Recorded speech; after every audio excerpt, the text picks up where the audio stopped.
মুমিন মুসলমান ভাইরা আমার, আমাদের জিম্মাদারি হলো গোটা বাংলাদেশে যত ভিন্ন ধর্মাবলম্বী আছেন, বিধর্মী ভাইয়েরা আছেন, তাদের জন্য আল্লাহ পাকের কাছে দোয়া করব, আল্লাহ আপনি আমাদের অমুক গ্রামের হিন্দু ভাইদেরকে, বৌদ্ধ ভাইদেরকে, খ্রিস্টান ভাইদেরকে হেদায়েত দিয়ে দেন। আমাদের উলামায়ে কেরাম দাওয়াতের জন্য দোয়া কিভাবে করব, অন্তর কিভাবে তৈরি করব, এই প্রশিক্ষণ আমাদেরকে দিয়ে বলেন, তুমি তোমার অন্তরের মধ্যে ধারণ করবে। তোমার চোখের সামনে যদি কোনো মানুষ আগুনের মধ্যে পড়ে যায়, ওই মানুষটাকে বাঁচানোর জন্য তুমি যেমন উদ্গ্রীব হয়ে যাবে, এই মানুষটাকে বাঁচানোর জন্য তুমি তোমার দায়িত্বের চূড়ান্ত পর্যায়ে চেষ্টা করবে। অথবা তোমার সামনে যদি এই পানির মধ্যে কেউ পড়ে যায় আর হাবুডুবু খাইতে থাকে, এই মানুষটাকে উদ্ধার করার জন্য তুমি যেমন উদ্গ্রীব হয়ে যাবে, পেরেশান হয়ে যাবে।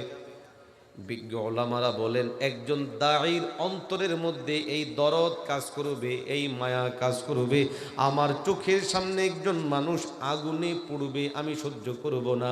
পানিতে ডুববে, আমি সহ্য করব না। ঠিক তেমনিভাবে আমার চোখের সামনে যারা ভিন্ন ধর্মাবলম্বী আছে, বিধর্মী আছে, এই অবস্থার মধ্যে যদি তারা মারা যায়, তাদের ব্যাপারে তো সিদ্ধান্ত হয়ে যাবে জাহান্নাম। ওলামায়ে কেরাম বলেন, তাদের জন্য চোখের পানি ফেলে আল্লাহ পাক রব্বুল আলামিনের কাছে দোয়া করব, আয় আল্লাহ আমার অমুক বিধর্মী ভাইকে, আমার বন্ধু ক্লাসমেট ছিল, তাকে, তার পরিবারকে তুমি হেদায়েত দিয়ে দাও। প্রয়োজনে নাম ধরেও দোয়া করা যাবে, যেমন নবীজি হযরতে ওমরের জন্য দোয়া করেছেন।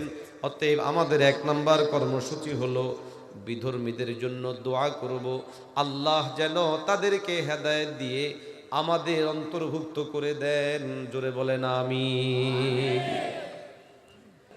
মুমিন মুসলমান ভাইরা আমার, নবীজি মুহাম্মদুর রাসূলুল্লাহ সাল্লাল্লাহু আলাইহি ওয়াসাল্লাম মক্কা নগরীতে, মদিনাতে এবং মৃত্যুর আগ পর্যন্ত স্বাভাবিক অবস্থায় যখন যুদ্ধ জেহাদ চলেনি, আক্রমণ হয়নি, আক্রান্ত হননি, পয়গম্বর আলাইহিস সালাতু ওয়াস সালামের সিরত ছিল এই বিধর্মীদেরকে পয়গম্বর আলাইহিস সালাতু ওয়াস সালাম তারা যেন হেদায়েত হয়ে যায়, এই জন্য আল্লাহর হাবিব সাল্লাল্লাহু আলাইহি ওয়াসাল্লাম আল্লাহ পাকের কাছে হৃদয় দিয়ে, মন দিয়ে পরিষ্কারভাবে দোয়া করতে।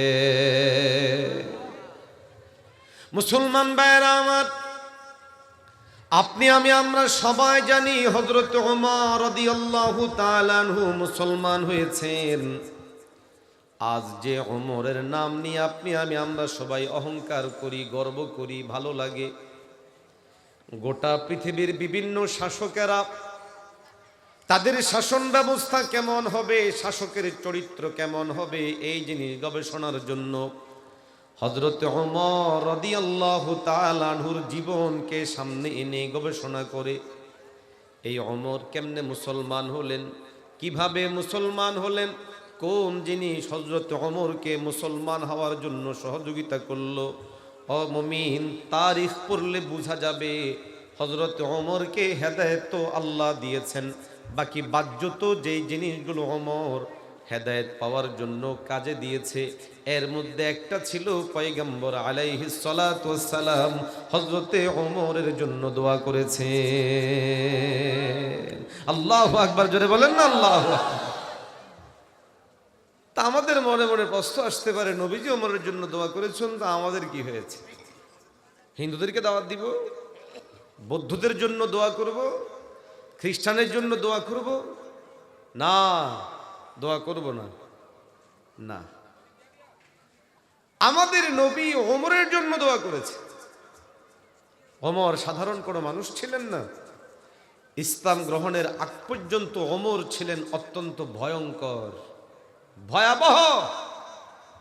যার ভয়াবহতা ও ভয়ঙ্করতা বোঝার জন্য এতটুকু যথেষ্ট, পরামর্শ বসেছে মুহাম্মদকে সরাতে হবে, মেরে ফেলতে হবে।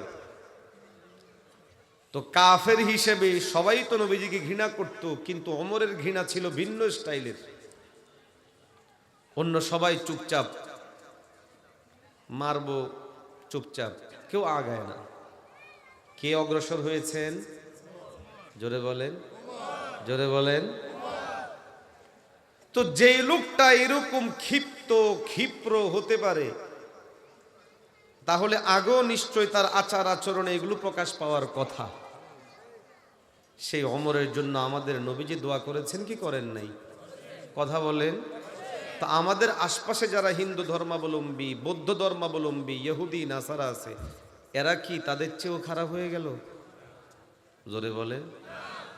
মক্কায় ওই সময়ে যারা ইসলাম গ্রহণ করেছে, কাফের থেকে, মুশরিক থেকে, অগ্নি পূজারী ছিল, মূর্তি পূজারী ছিল, বিভিন্ন পূজারী ছিল। আপনি আমি যদি ওই সময়ের ওদেরকে আর এখনকার ওদেরকে মনে করি যে কাছাকাছি একরকম, তো আমাদের নবীর সুন্নাহ হলো দোয়া করো স্বাভাবিক অবস্থায়, যুদ্ধের পরিবেশ না হলে, স্বাভাবিক অবস্থায়, ইসলামের জন্য ক্ষতিকর না হলে, সাধারণ বিধর্মীদের জন্য আল্লাহর কাছে দোয়া করা আমাদের নবীজির সুন্নত। আওয়াজ দিয়ে বলেন ঠিক না বেঠিক? দ্বিতীয় নাম্বার কর্মসূচি হলো দাওয়া।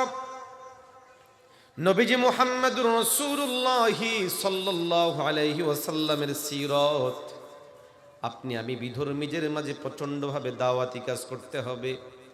ও মুসলমান, আজ আমাদের মাঝে দাওয়াতি কাজ কমে যাওয়ার কারণে বিধর্মী ভাইয়েরা মুসলিম হওয়ার সংখ্যা কমে গেছে। না হয় 90 ভাগ মুসলমান যদি আপনি আমি দাওয়াতি কাজ চালাই, 90 জনের ভাগে একজন করে পড়বে। 90টা মানুষ যদি কোনো বিধর্মীকে ঠিকঠাক মতে বুঝাইতে পারি, আমার দৃঢ় বিশ্বাস এই মানুষগুলো ইসলামের ছায়া তলে এসে মুসলমান হয়ে যাবে। ধর্মনিরপেক্ষতাবাদের উদারতার কারণে আমরা দাওয়াত ছেড়ে দিয়েছি। বরং লাকুম দীনুকুম ওয়ালিয়া দীন এই আয়াতের অপব্যাখ্যা করে কোন প্রোপাগান্ডাকারীরা ইসলামের সাথে অন্য ধর্মগুলোকে সমান সমান সাব্যস্ত করার চেষ্টা করে। আমরা পরিষ্কার ভাষায় বলি, এরা যতটাই মুখে ইমানদার দাবি করুক, এদের অন্তরের মধ্যে ইমান ছিল না, ইমান নাই, ইমান থাকতে পারে না। আর আসতে বলেন, জোরে বলেন, আর জোরে বলেন ঠিক কি না?